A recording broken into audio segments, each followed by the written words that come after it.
Question 9a. Find the first 5 terms, U1 to U5, describe the behaviour of each sequence. Okay, so question A, you're just going to sub in n equals 1, n equals 2, 3, 4 and 5. Okay, so U1 is sine of 1 pi over 2.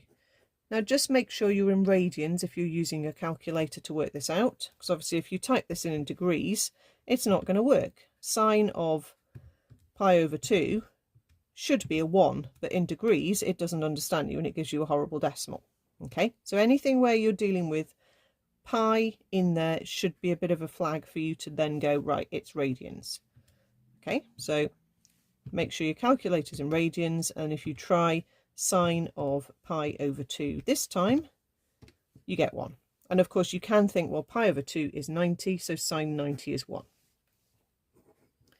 Okay, so carry on. If you put in n is 2, you get sine of 2 pi over 2, which is just pi, which should come to 0. U3 is sine of 3 pi by 2, which should come to minus 1. U4 is sine of 4 pi by 2, which is 2 pi, and that should come back to 0. U5 is sine of 5 pi by 2, which comes back out at a 1 again. Okay, so as we know, the sine graph is up and down and then back up again. So what we've worked out are these values here, 1, 2, 3, 4, and then the 5th one is back up to the top again.